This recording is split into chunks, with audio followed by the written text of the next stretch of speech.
Hello and welcome to Daily Driver.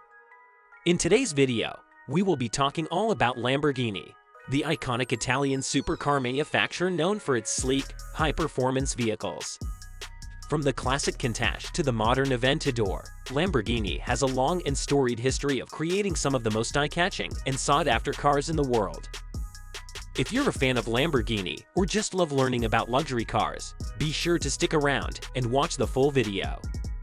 And don't forget to like this video and subscribe to our channel to stay up to date on all of our latest content. Ferruccio Lamborghini was born in 1916 on a farm in the northern Italian town of Renazzo, a rural village. He was raised in the midst of his parents' vineyards because his folks made their living by growing grapes to create wine. They instilled in him the importance of working hard and having the determination to produce high-quality goods. Ferruccio learned from them, but not in the way that they had hoped for or could have envisioned. He did so in a way that surprised them. He was more interested in helping them with their tractor problems than he was in learning how to run the farm. Leaving the business the family had built up over the generations was not only upsetting but also fraught with peril. Despite this, Ferruccio decided to pursue his interest in mechanics by enrolling at the Fratelli Taddea Technical Institute and studying the subject. He never looked back after he received his diploma, much to his father's chagrin.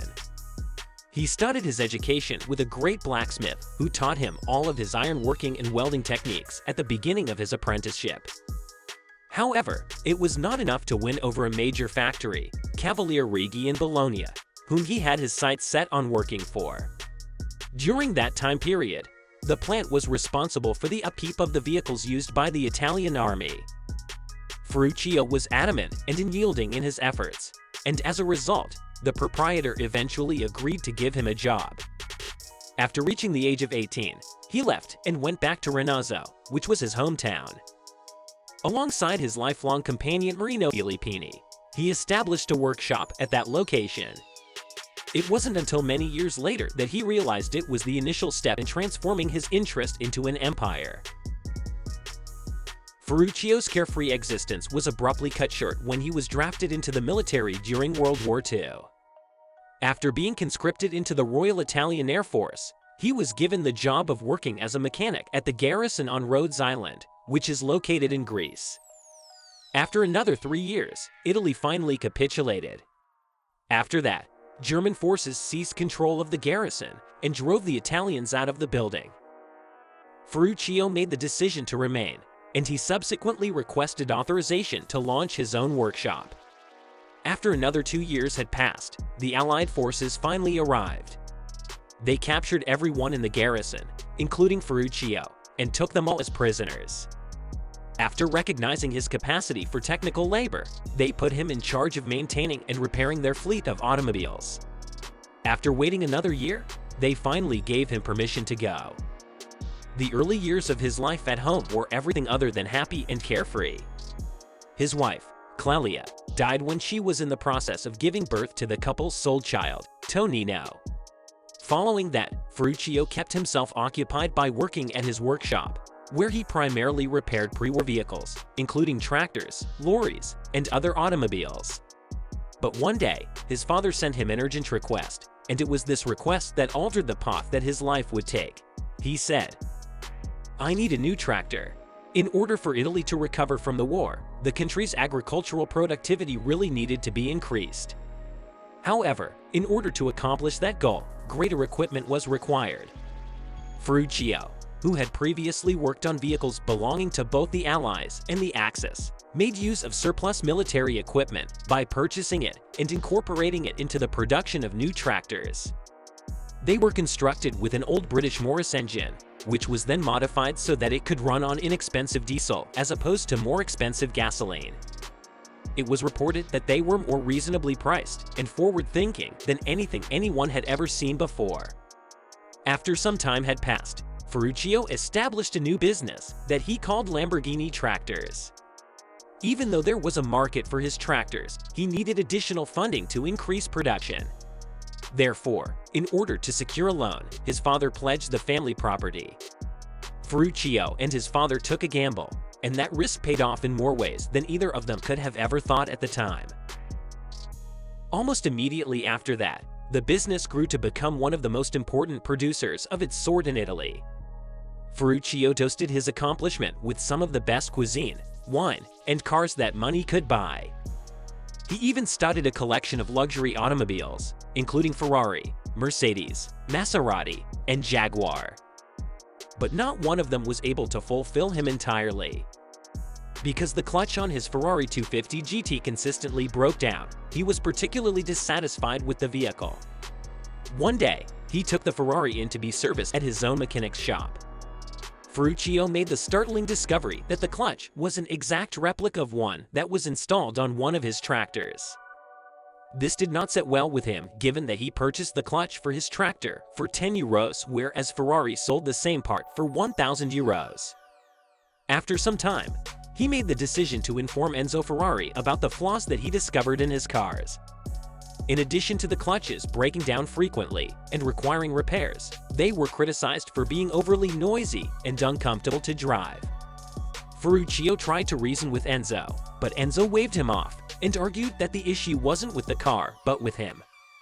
"You are the driver of a tractor and a farmer. You have no right to complain about my automobiles. They are the best there is in the entire planet."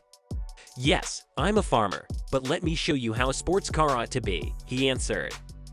Ferruccio went home after that day, resolved to demonstrate his capabilities to his family and friends. Many people assumed that he was insane and that he would fritter away his wealth. In spite of this, Ferruccio went ahead and established a new business under his own name. He recruited 3 former employees of Ferrari and purchased a sizable piece of land in order to construct a plant. Ferruccio finished the Lamborghini 350 GT, his first sports vehicle, in just 9 months.